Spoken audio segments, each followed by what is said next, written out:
আজকের ব্লগটা হতে যাচ্ছে কিভাবে কবুতর পালবেন, কিভাবে কবুতর বাড়িঘর চিনাইবেন, সেট আপ করবেন এই নিয়ে। আপনারা হয়তো বা অনেকেই জানেন আমি 2 সপ্তাহ আগে আমি একজোড় কবুতর এনেছিলাম।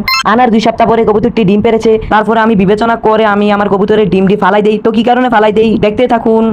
হ্যালো, আসসালামু আলাইকুম গাইস, আপনারা সকলে কেমন আছেন? আলহামদুলিল্লাহ, আশা করি আল্লাহর অশেষ রহমতে ভালো আছেন। আপনারা হয়তোবা অনেকেই জানেন আমি একজোড় কবুতর এনেছি। আমি গত ব্লগটার ভিতরে বলেছি কবুতরটি আনার পরে আমি আমার রুমে কবুতরটি আমি একদিন রেখে দিয়েছি, বলতে রাত্রে আমার রুমে রেখেছি, দিনে বাইরে রেখেছি যত বাড়িঘর চিনে। তারপরে আমি একটা খাঁচা নিয়ে খাঁচাটার মুখ খাড়া কাইটা টঙ্গের বরাবর আমি ফিট করে কবুতরটি এখানে দিয়ে রাখি যত খাঁচাটা চিনে বাড়িঘর চিনে। তারপরে খাঁচার ভিতরে দেওয়ার আগে আমি কবুতরের পাখনাগুলো বান্ধিয়ে রেখেছিলাম কুষ্টিপ দিয়ে। পাখনাগুলো বান্ধিয়েছি, একটা পাখনার ভিতরে বান্ধিয়েছি সাইডটা, আরেকটার ভিতরে 3টা। কবুতর বড় হইলে আপনারা আরো বেশি কম দিতে পারেন কবুতর বুঝা, আশা করি বুঝতে পেরেছেন। তারপরে কবুতরের খাবার জন্য আমার কাছে খাবার কিছু ছিল না, আমি ধান আর গিয়া হয়েছে বুটের ডাল আমি এখানে মিক্স করে দিই। বর্তমানে আমার কাছে কোনো খাবার ছিল না। কবুতরের ধান এবং কি বুটের ডাল খাওয়ানো যায়, যারা কবুতর পালেন তারা হয়তো বা জানেন। তারপরে আমি 4 থেকে 5 দিন পরে আমি কবুতর টঙ্গেতে সাইরা দিই। থেকে কবুতর সারার 2-3 দিন পর আমি এক দিক দিয়ে কবুতরের পাখনার কোষ্টিপ ছড়াই দেই। তারপরে 2-3 দিন পর আমি একদম দুনগুল দিয়ে কোষ্টিপ ছড়াই দেই। তারপরে 2 সপ্তাহ পর কবুতরটি ডিম পারে আমি দেখি নাই, কবুতরটি কোনবালা কুটা টানছে কোনবালা ডিম পারছে আমি দেখি নাই।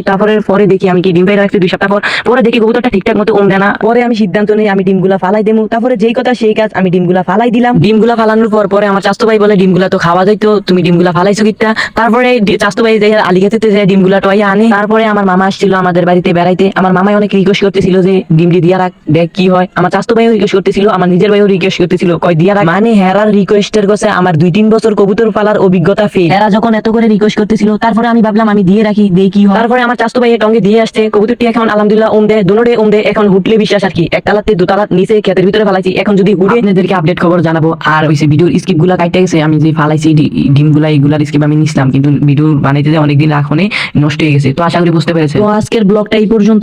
সবাই ভালো থাকবেন, সুস্থ থাকবেন, আল্লাহ হাফেজ, দেখা হচ্ছে নেক্সট ব্লগে।